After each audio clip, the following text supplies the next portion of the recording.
on, now it's on. Oh, I gotta do a clap. And clap. Don't forget the clap.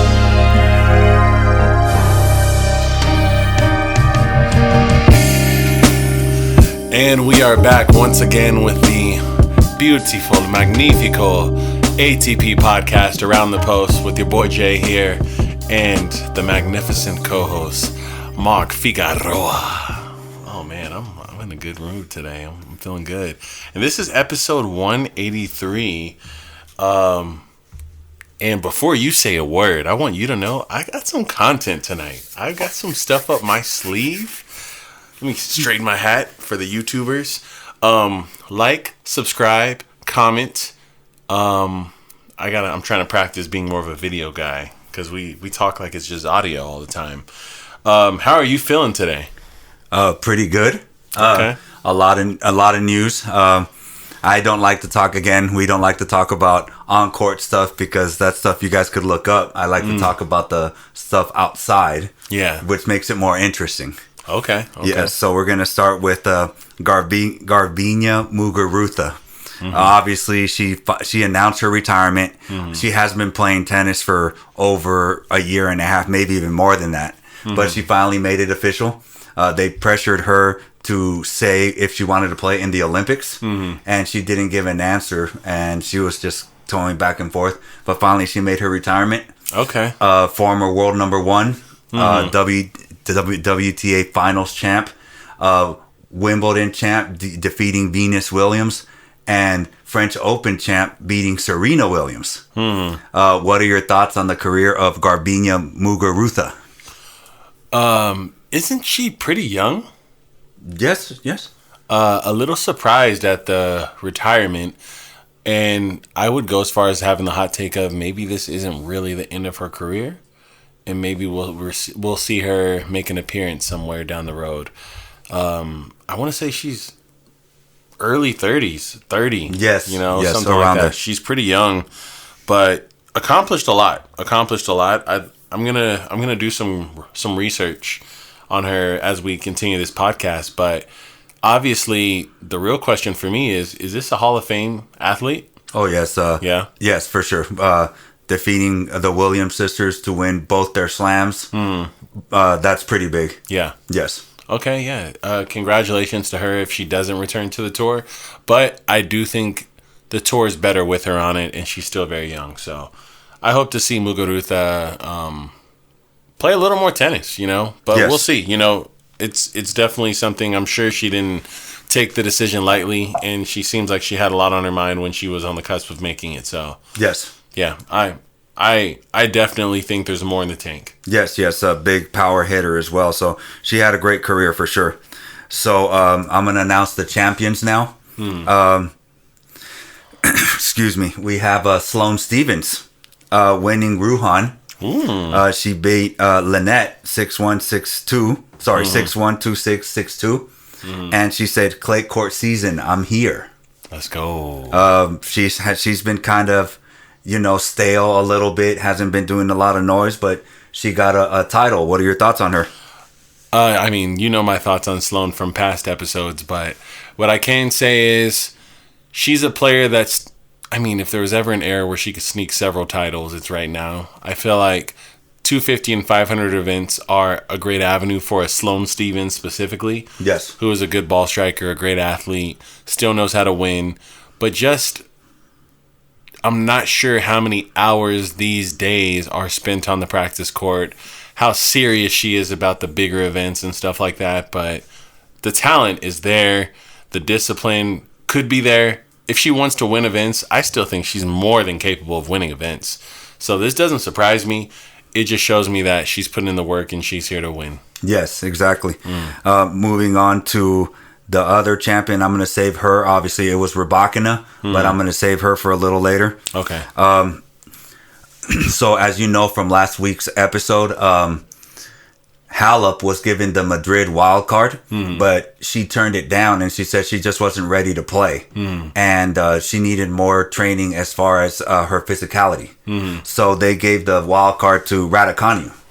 Nice. Who actually had a nice showing in Stuttgart. What are your thoughts on that? That's a great replacement. Raducanu sells seats. Raducanu plays good tennis. She, like you said, she had a great showing at her previous event. So I'm a big Emma Raducanu fan in general. So I'm looking forward to seeing that. Yes, I agree. And now the big news here is that the the PIF, which is owned by the Saudis, they're putting big money into Madrid. And they're making adjustments to the tournament. As you know, last year there was a cake gate with Alcaraz receiving this massive cake and Sabalenka receiving this little weeny cake. Then there was having women ball girls in tank tops. Yeah, smaller, more crop tops, yeah, maybe? smaller clothing, essentially. Yes. And then Azarenka and Hadid Maya winning the doubles, and then they didn't allow them to speak, and they cut them short. So before I talk about what is going on, what are your thoughts on that? Do you think Madrid can bounce back from that? I mean, more money means something of significance will be noticeable. So I'm looking forward to seeing where this money gets spent. And I think this is a great tell sign of what we can expect to see in our World Tour finals. Yes. This is going to be the first sign. So hopefully they do great things. Yeah, so they're doing a platform to allow tennis fans, new and old, to engage and train with legendary players at the event. Okay. So that's pretty good. Is that a good start for what Madrid did last year? Yeah, and it seems like that in itself is going in style now. This for $5,000, have a session with Martoglu. For $6,000, go see Alcaraz. Or a lot of this is happening now, and it seems like a cool way for the tournament and the players to make a little extra cash. So, I think it's cool. And then they're doing ground zones to where the youth and certain fans have access to players as well. So the Saudis are putting in big money for that as well. And then they're also trying to expand programs so players around that area could get more access to it. So maybe Madrid will gain a little bit of momentum from what they did last year. Yeah. So now we're going to talk about a statement that Iga made. And this is a big one. She said, me, Sabalenka, and Rybakina are the best players on tour, honestly. She forgot to mention Coco Gauff, who is ranked higher than Rybakina. Did she forget, or did she exclude? She excluded. Okay. So what are your thoughts on that statement? Look, this one's a little tricky. For me, the best way to put this is Coco Gauff is new to the club. She's the freshie. She's the new person. And I think she hasn't earned the respect of Iga in particular because of their head-to-head series numbers. I think that Iga sees Rybakina and Sabalenka, as we may discuss in a moment here, as threats. Yes. She considers them people. If they're in her draw, her ears perk up. If Coco Gauff's in her draw, I don't think she's concerned or scared, although that she has that one loss last year. Coco Gauff is the fourth best player on the planet easily, but she's debatably the third best. I'm not sure. Rybakina has had an incredible year. Incredible. Better than Coco Gauff.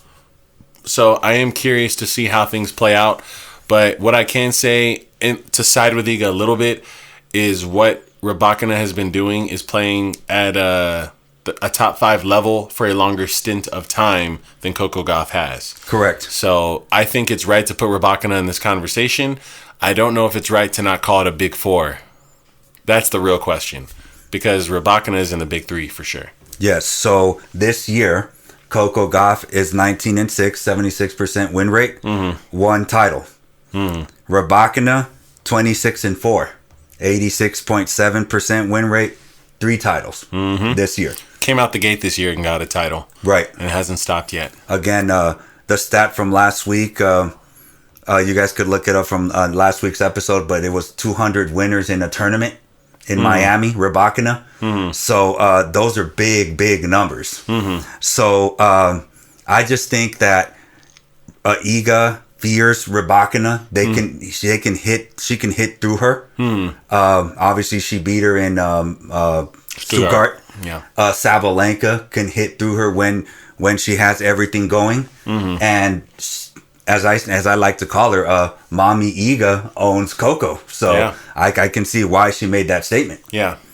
So now mentioning Rybakina winning Stuttgart, funny story, she doesn't have a license. So when you win the tournament, you drive the Porsche down onto the court. But she doesn't have a license, so she was escorted. She was chauffeured down. She Ubered down. Yeah, huh? she Ubered down. What are your thoughts on that? It's pretty funny, and it's funny because everyone's talking about her being one step closer to winning that Porsche, and they were talking about that on her way through the draw, and she's probably going, I need to go to the DMV. Yeah, exactly. So that's pretty funny, but once again, congratulations to Rybakina, who I'm a big fan of for winning Stuttgart. Yes, I am a big fan as well. She's a really solid player. But now let's talk about Coco Gauff. She said she has reached the pinnacle, which was winning the U.S. Open, but now she has another goal, and that is winning the French Open. Ooh. She said she went to France as a child multiple times to watch Roland Garros. She says that she felt that she was really close winning Roland Garros, and that's her next slam to win. Do you agree? Do you think that Coco Gauff has a chance to win Roland Garros? Yeah, I think she does have a chance. I think that she's going to have to climb Mount Everest if she's going to run into Iga in the final, but outside of that, I don't really see anyone else on the tour where I don't think she has a chance. Right. So, yeah, I think that's a great goal for her. That's a great goal for someone who already has a Grand Slam. And I really think it would solidify her in history to have a clay court Grand Slam.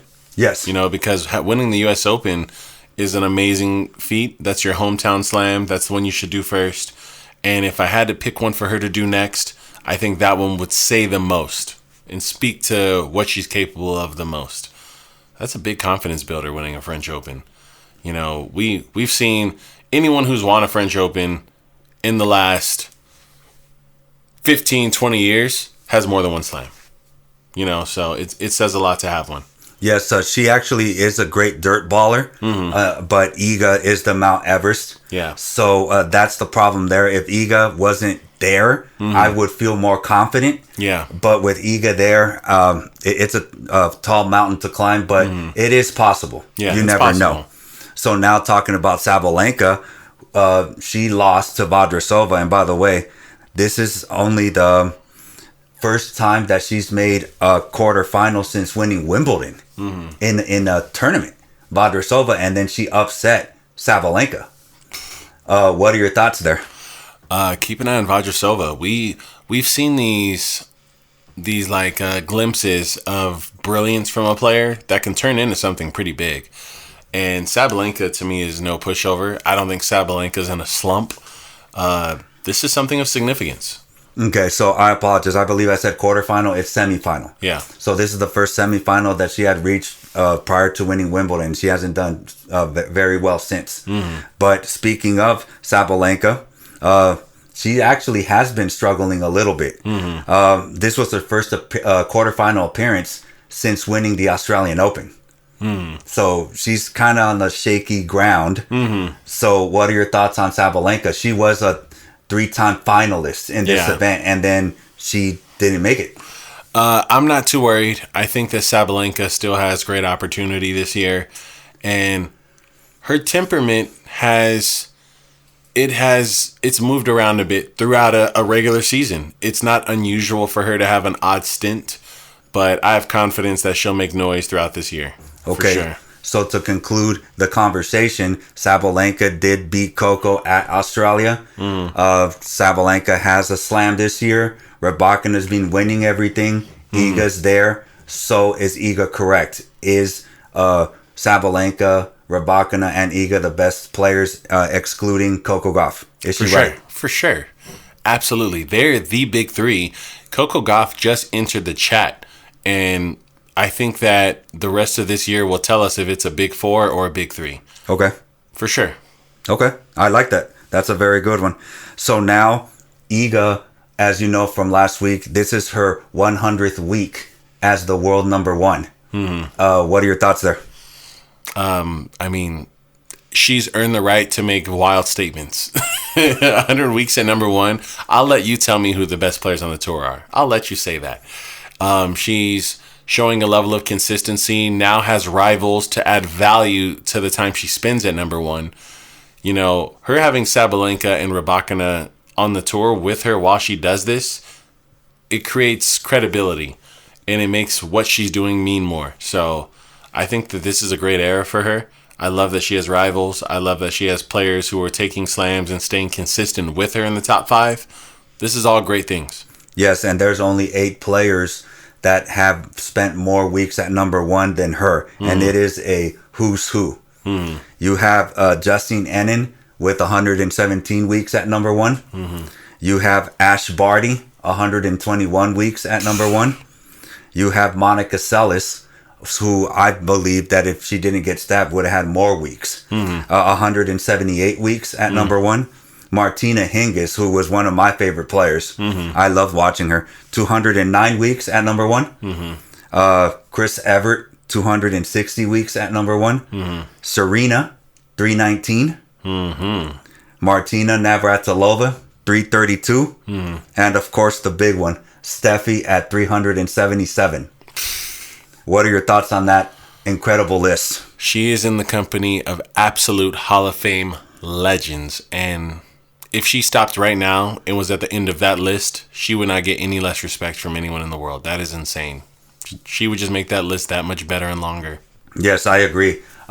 She's going to surpass Justine Henin very shortly. Yeah. So she's climbing up that leaderboard for sure. And I believe that once she gets to about 4 or 5, we can start talking about best ever. Do you agree with that?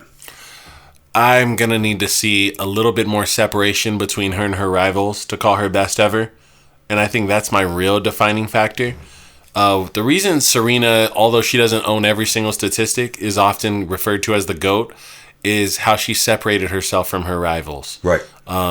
It's kind of the reason Pete is still in some people's top 5 men ever. Yes. And I think that Iga needs to display that a little better.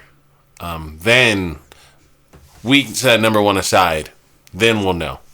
Yes. So that's what I need from her. But nonetheless, 100 weeks at number 1 just speaks to the discipline, the consistency, the hard work.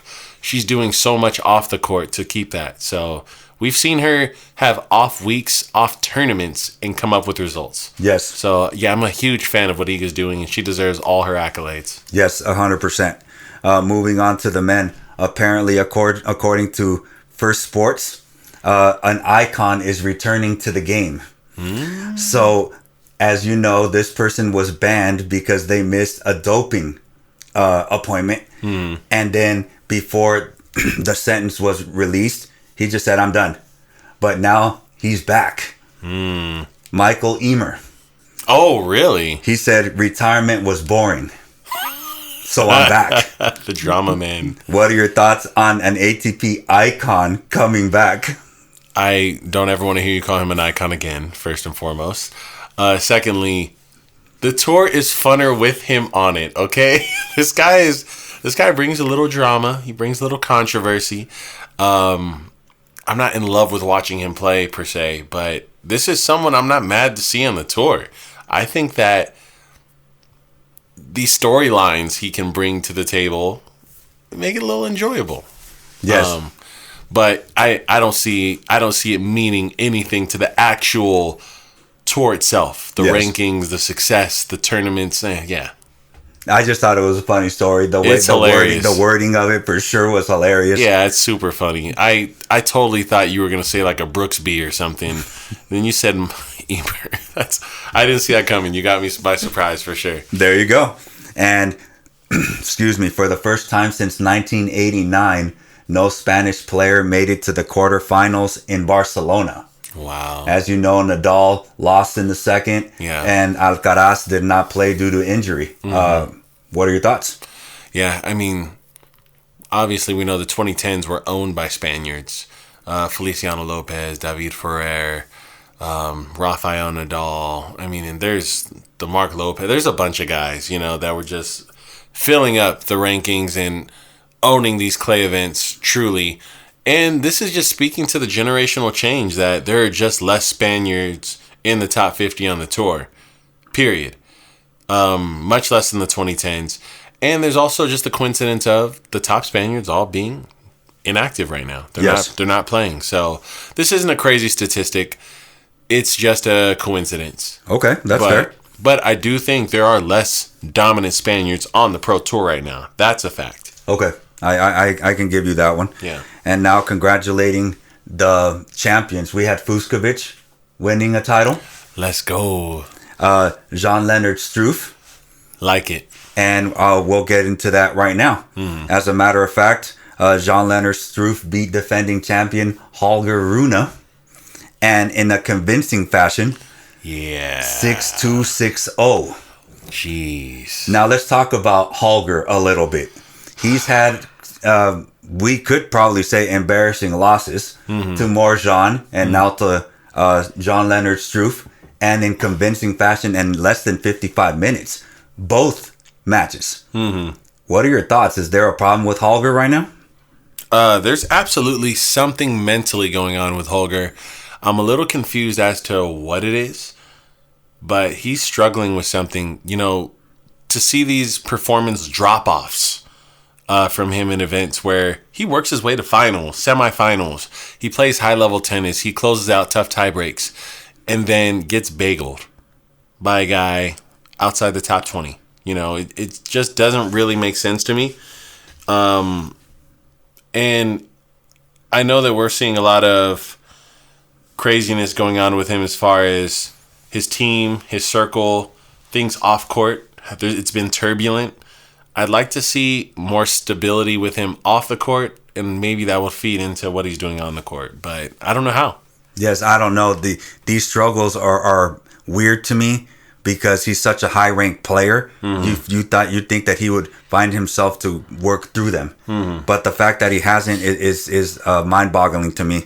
Yeah. So this is Fucsovics' first title in 6 years, by the way.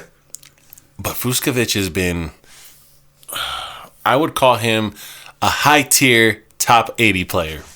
I could say that, sure. I just think that he's the guy who you don't want in your first round, but you'll draw him in the first round. Yes. He's a very physical specimen. He's very flexible, very strong, very fit. He has a solid overall game. Just nothing truly penetrating and piercing that he does. But he covers court well. He can hit fairly large. He's got spin. He's a great athlete. You aren't going to beat him with just physicality.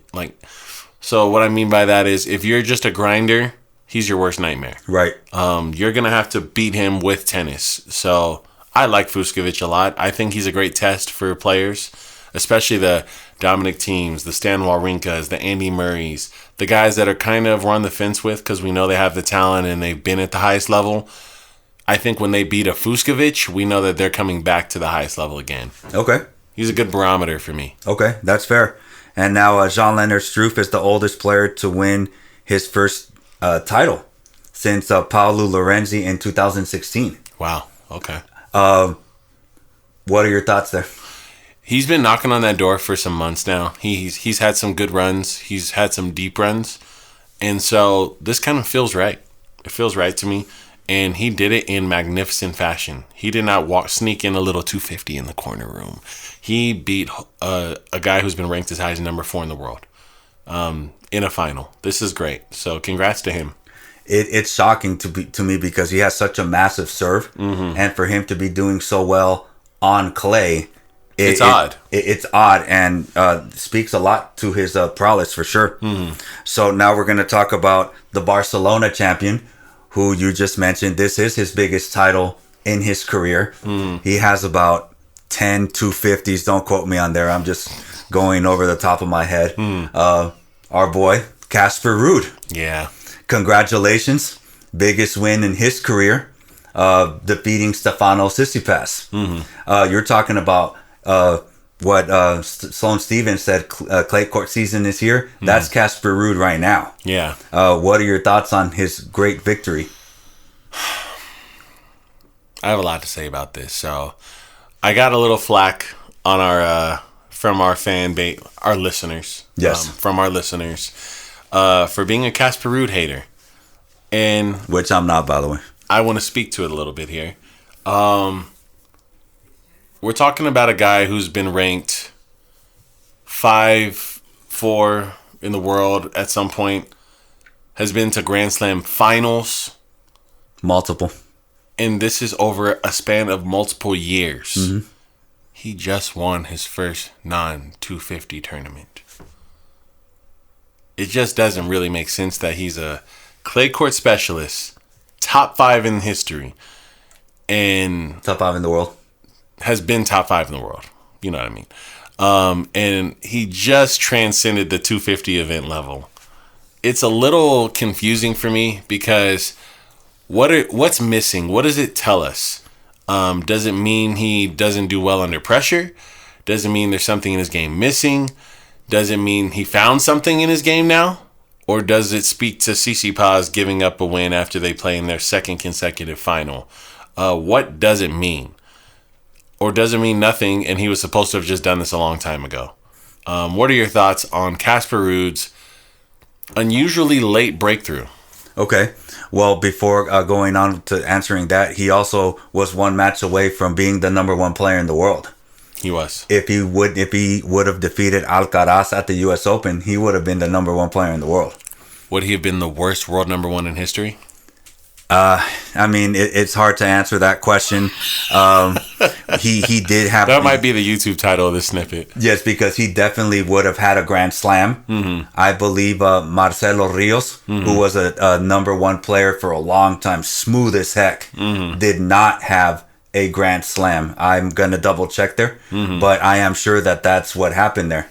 So to answer your question, he definitely was in the right bracket at the French Open when he made it. And then he had the big brother syndrome with Nadal. And as a matter of fact, he even thanked him in his speech because he won at Rafael Nadal Stadium and said, I grew up watching him and it's great to win in his stadium. So he had big brother syndrome there for sure. Yeah. And then to answer the question with Alcaraz, it was probably the fact that Alcaraz just had more firepower, and it was kind of bad that Alcaraz had so many great wars, and Ruud was fresher. Yeah.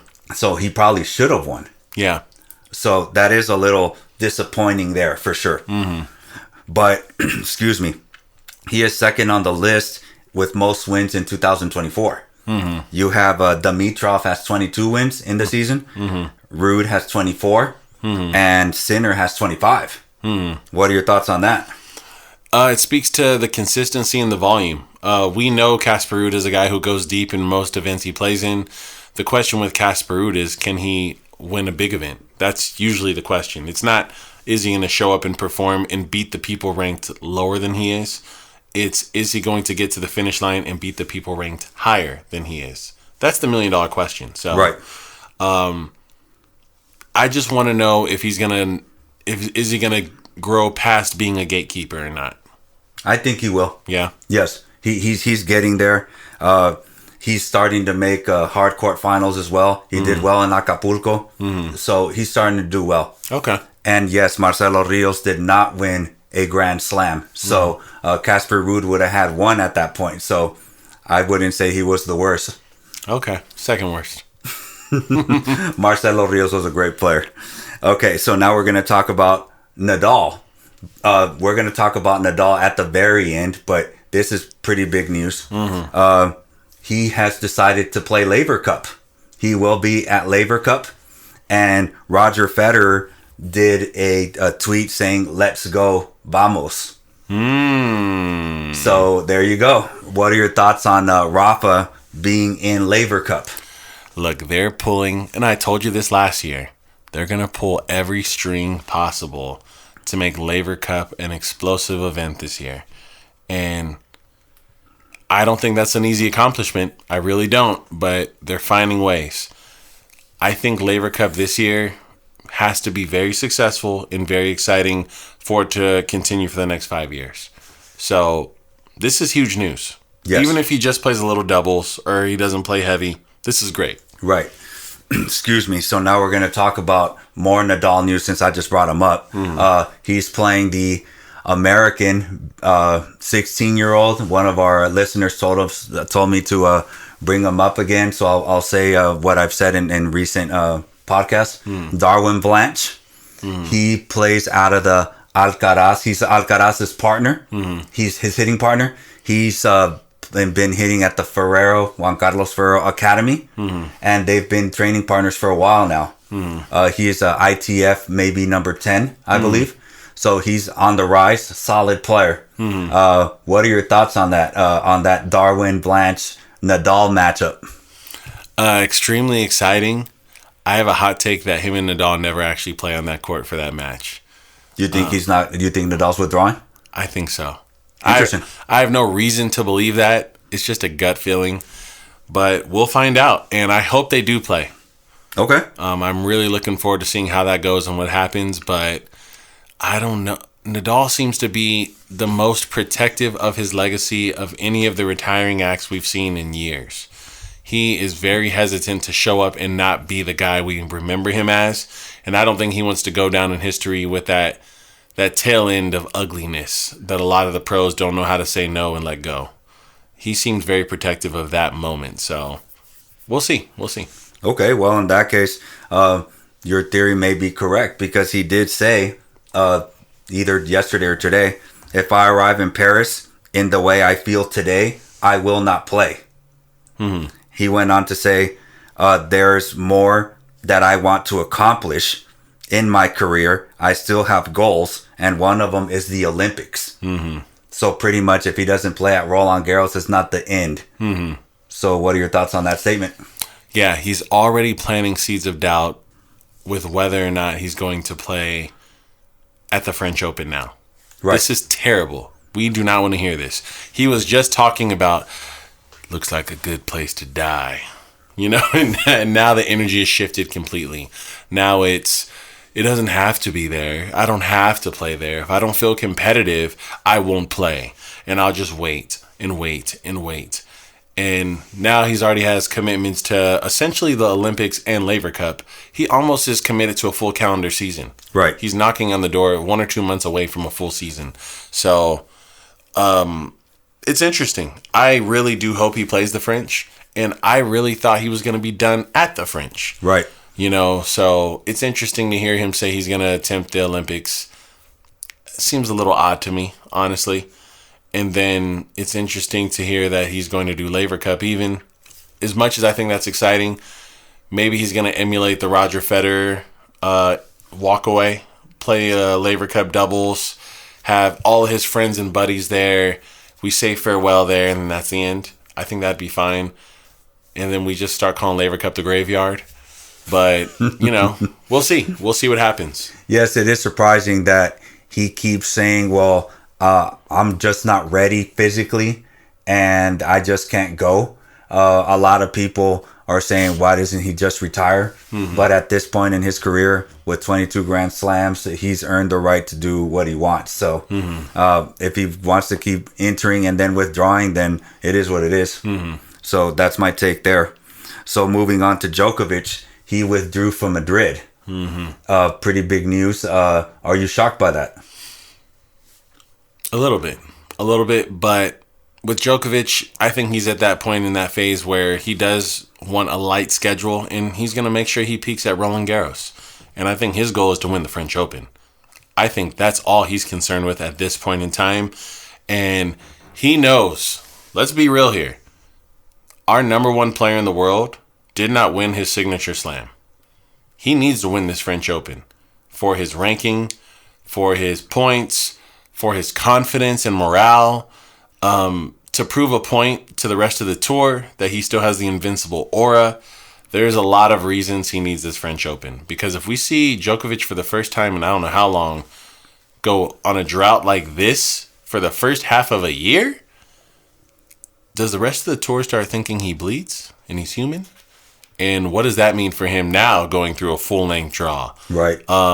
I think that we could see a big trickle effect if he doesn't make major noise at this French Open. If he does anything less than losing the final, I think the rest of his season sees a different trajectory and a different level of competitiveness and confidence from a Francis Tiafoe, Felix Auger-Aliassime. You know, they start thinking they have a chance when they walk on the court against a Novak. So let's see. Djokovic is the type, as we know now, he wants every record. He says he wants an Olympic gold medal. Mm-hmm. He does not have an Olympic gold medal. Mm-hmm. So I really think that although the French Open is big, he's mentioned that he really wants that medal. Mm-hmm. And he was even complaining that he's disappointed that they're going to play Wimbledon prior to the Olympics. Mm-hmm. Do you think that he wants that gold medal more? Yeah, I do. I think the Olympic gold medal is his number one objective this year, as well as probably protecting his number one ranking, which is making noise at slams to get points. And I think that his initial goal was to win everything the whole year, which clearly isn't happening. But I think his next goal in line is to knock out that Olympic gold medal, because if he doesn't, he's going to be 41 the next time he has a chance to win it. Right, I agree. So he also won the Lures Sportsman of the Year award. Mm-hmm. Roger Federer and Novak have 5, which is shocking to me. Usain Bolt has 4. Mm-hmm. And then you have Tiger Woods, Michael Schumacher, Nadal, and Messi with 2. Mm-hmm. Congratulations to Novak, but to be a little controversial, are you shocked that he won Sportsman of the Year? With the tantrums he throws and all that stuff? A little bit. Only a little bit. I do think that Novak's sportsmanship towards other competitors and athletes, I respect. Right. Novak's attitude towards organizations, fans, staff, and things like that are a little bit less admirable, a little more loose from him and less consistent. But Novak, the sportsman, when competing with other sportsmen, is definitely a man worth awarding. I'll say that. I think even the players he dislikes, I love the way he behaves on the court when it comes to competitiveness and the way he interacts with other athletes. I'm a big fan of it. When he gets hit by a ball, I love the fierceness he contributes. When he loses, I love the speeches and the things he has to say and the insight he provides to his competitor. It's not really excuses. So as far as the sportsmanship thing goes, I like him. I don't know by definition of sportsmanship if the umbrella of interactions with staff and tournaments and stuff like that are included in that. Because if they are, he shouldn't have a single one. I agree. I agree. But if it's just interacting with other athletes, then I understand why he has so many. No, I that makes sense what you just said. He's really respectful to his opponents, even when he felt sick. And I will, unlike people who they always blame him that every time he says something, when he says that he's sick, people don't believe him. Mm-hmm. But when Nadal says it, everybody believes him. Mm-hmm. I believe that there was something wrong with him at the Australian Open, but he gave full credit to Sinner. Yeah. So he's very respectful to the players. Yeah. Now the antics he does with the crowd and all that, that's a little different, and that to me falls under the umbrella of sportsman. And you're right. I honestly don't think he should win it. Yeah. If I don't know the dictionary definition of sportsmanship down to the nitty-gritty. So, like you're saying, if it involves crowds, referees, things like that, why does he have so many? Is it because he's just been on the tour so long? Right. And he's had a couple good years. But if it is the culture he builds when it comes to the way he supports other athletes, he supports up-and-coming tennis players, he supports his rivals and his new rivals and his old rivals, the way he treated Medvedev, the way he treats fellow Serbian tennis players. Right. We're talking about an incredible human in that regard. Right. So, yeah, I'm going to look up that definition in the dictionary after this episode, but I'm sure the people watching will be able to tell us their opinions of Novak Djokovic. He has very dedicated fans, and he also has very dedicated haters as well. Oh, big time. And I'm going to look up that definition for my own sanity to make sure I know whether or not he should have this award. Because all the other people you listed, they just seem to deserve it. Yes. I don't even doubt it. So yes, I'd like to know if Novak should be that way as well. I agree. So in that speech, in that arena, he said it's actually good to have a full team, a physio. He's into analytics. He's into obviously having a coach. So he said it is important to have that. It is a winning formula, a successful formula. But at this point in my career, I can afford not having a coach and seeing what I decide to do. What are your thoughts on that statement? It's a little ironic for him to say the exact quote of, I can afford to not blah, blah, blah, because he can literally afford to have it, in the literal sense. But I understand where he's coming from. And I think we spoke to this a bit also when we first got news. And that was that he's been on the tour so long. He's played these players so long. He's seen so many sequences and situations. He can probably coach himself to a slam title.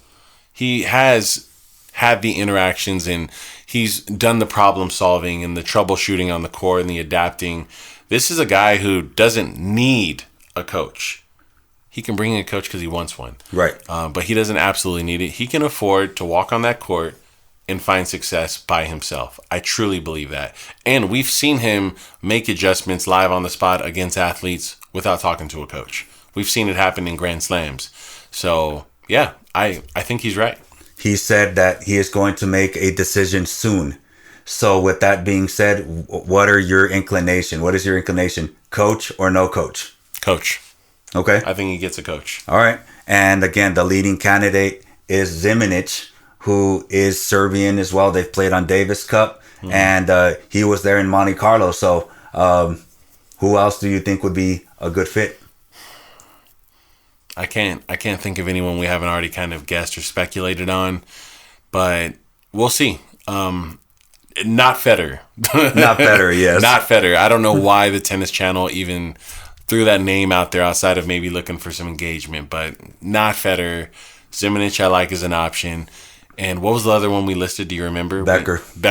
Becker's also an option. And of course his original coach that he has this... Yeah, Mira and Vida. Yeah, this back and forth thing he's got going on with. So those are the only options I think are possible. Those three guys. So we'll see. Okay. And then the last, statements and a topic I have is Sinner and Alcaraz. So Rick Macey, who coached Serena and Venus when they were young, said that Sinner and Alcaraz are separating themselves from the pack. They're going to win a lot of slams. There is no big three. There will be contenders fighting with them, but they're going to separate themselves from the pack. What are your thoughts on that statement? I mean, it's happening now, so I don't think it's a hot take. I don't think that that's real speculation involved in that statement. I think that Sinner and Alcaraz, as far as people cutting through and penetrating the tour, who else is there? There's no one. Medvedev has made his piece and statement. I think Medvedev is a lead competitor. He's still not really a favorite at any slam he goes to, but he's always in your top 4 picks. I like that for him. But Sinner and Alcaraz, I would go as far as saying they've separated themselves from him at slams also. Okay. So for me, it's Djokovic, then it's Sinner, Alcaraz, then it's Medvedev, then it's everybody else. Okay. What about Zverev, Tsitsipas? You don't think they have it? I think that they're both capable of a slam. I don't think that they have made any statements so loud that we need to put them in that conversation of them being in the same conversation as Medvedev. Okay. The same conversation as Alcaraz and Sinner. They're the tier right below Medvedev. They're the guys that are threats. They're the guys that are talented enough. They're the guys that have gotten to that point and they've made it to Grand Slam finals and lost. And, I think it's going to require them to make a big change within themselves to convert and get to that next level. But something big would have to change for them to surpass the people we listed. My dark horse pick is going to be Zverev. I don't know if you knew the stat, but he's last year first serve percentage was about 80%. Insane. And he doesn't go for a small serve. It's big. Yeah. Only one player had a bigger serve rate than him, and it was Sebastian Baez, but he kick serves a lot to start the point. Yeah. So he's on to something, and I believe that if he gets his mind together, his forehand becomes as sharp as his backhand, he's going to be one to win a slam. I have no... This is a separate conversation, but you're speaking to it directly. I think he's my number one pick for a new slam winner. Right. Out of the people who have not won one yet, I don't think it's even close. I think him and Tsitsipas, it's like this. You know, I really think that Zverev can beat Alcaraz. He can beat Sinner. Right. He can beat Djokovic. I think we talked about this a little bit in our previous slam speculation. He has big enough game to take those guys off the court. Yes. You know, and he's also one of those anomalies, 6'5", fantastic movers like Medvedev, right. You know, who's proven that it makes a difference. So, yeah, I love that you said that. I think that Zverev is the next in line if there's someone who's going to get a slam. I don't think he enters the conversation of being a sinner. Okay, that's fair. And Nadal was asked this question. He may not be making a lot of noise on court, but he's making a lot of noise. Uh-oh. This is what he said. They are amazing players, but at the same time, if we put it into perspective, Novak won 3 Grand Slams and played in the final of another. Things haven't changed that much, have they? And the question was, is Alcaraz and Sinner separating themselves, and is the new current level of tennis higher now than the past level of tennis? That was the question, and that was his response.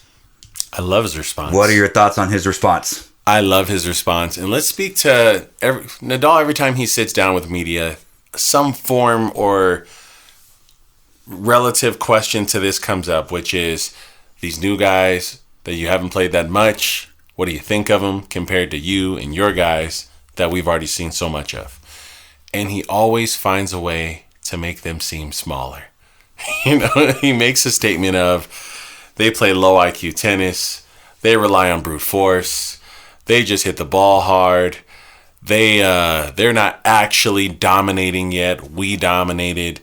Djokovic is still their rival. How much sense does that make? Because he was my rival and I was beating him when I needed to. He's saying a lot of logical, factual things we can't deny. And is it true that these guys are beating Medvedev, Zverev, and Tsitsipas? Yes. Was Nadal doing that? Was Djokovic doing that already? Yeah. I love that he's putting things into perspective for us and keeping us on earth as fans, because we love to latch on to the hottest, latest, newest winner of things. But at the end of the day, he's right. Sinner and Alcaraz still haven't actually stepped on the neck and killed Djokovic yet. And until they do that, can we say anything about the level of tennis being higher? Because what is Djokovic really doing at a brand new level right now versus 4 or 5 years ago? Right. Not a whole lot. I mean, he's playing clean.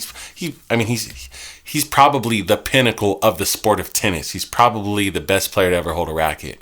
But they still haven't surpassed it. And Nadal was a legitimate rival to that person. So I love what Nadal said. I think he's onto something. I agree. Yes, I think this is actually a funny statement. So Sabalenka was asked if she watches WTA tennis. And she said no, she prefers to watch ATP tennis. And the reason for it is because there's more tactics involved. But Nadal, Federer, they all say they all bang. They all hit the same. There's no variety in the game. There is no tactics in the game. And it's just becoming brute force. And it's kind of boring to watch. So Nadal making that statement is brilliant to me. Yeah, I love it. Yes. So you said you had a couple of things you wanted to bring up? I think you actually snuck in most of them. I have one last little tidbit I want to bring up, and it has to do with the World Tour Finals and the rankings. Okay. So I wanted to talk to you about what the current top 10 is, points-wise, and also in comparison to that, who is locking in positioning for the year-end tournament as well. Okay. Because it's a little bit different from the top 10. First and foremost, let's talk about our rankings, because there's no mystery here. Our rankings have Dimitrov, Hurkacz, Rublev, Tsitsipas, Casper Ruud, Zverev, Medvedev, Alcaraz, Sinner, Djokovic. Right. Let's talk about the most significant difference between the two right off the bat. The number one player in the world rankings is almost in last place and isn't in the top 8 right now for the year-end tournament. He has not collected almost any points. He has 1,300 points to get into the year-end tournament. Our leading guy is over 4,000. So Djokovic has a lot of work to do if we're going to see him at the World Tour Finals, which is why I think he's being very particular about what he does at this next slam. And you could probably guess who the top few guys are based off of tournament wins and slam wins. But Casper Ruud is our number 3 leader. Yes. Number 3 leader in the year-end tournament as of right now. And Alcaraz is second to last. He's only ahead of Dimitrov in our top 8 players to play in the year-end tournament right now. And we're halfway into the year. Wow. What are your thoughts on de Minaur beating Alcaraz and Dimitrov and being number 6 to get to the year-end tournament? He's been playing solid tennis. He's made a lot of tournament results that he hasn't made in the past. Mm-hmm. So it makes sense why he's there. Alcaraz, unfortunately, has been struggling with his ailments right now. Mm-hmm. And he hasn't been able to capitalize with what he was supposed to do. Mm-hmm. He was the Barcelona champion. He didn't compete. He lost all those points. Mm-hmm. He's the Madrid champ. He's going to have to defend that. And if he makes it, if he doesn't make it, there's problems there. So he could drop in the year-end tournament. Yeah. So I can see that. And one last fun fact on this. One of the guys I just said to you is in the top 8 to play in the year-end finals, but he's not ranked even in the top 10 on the tour. What that means is someone's spot got taken, and they're not even in the top 10 for the year-end finals. That player is Rublev. Whoa. Rublev is still ranked in the top 10 in the rankings, but Rublev has not enough points to even be in contention as a substitute to play in the year-end finals halfway into the year. Do you think he's having a really bad year? I mean, he is okay. He's still making quarterfinals. Mm-hmm. He is doing that. He's just not doing better than what he has. Mm-hmm. So he's sort of maintaining the same, mm-hmm. whereas others are doing more. De Minaur, Casper Ruud now. Mm-hmm. So they're all surpassing what he's been doing consistently. Yeah. It's not that he hasn't had a terrible year, in my opinion. Okay, I like that response. And that's pretty much everything I've got for you. All right. In that case, I hope you guys were entertained. See you later. ATP, like, subscribe, and comment on the video.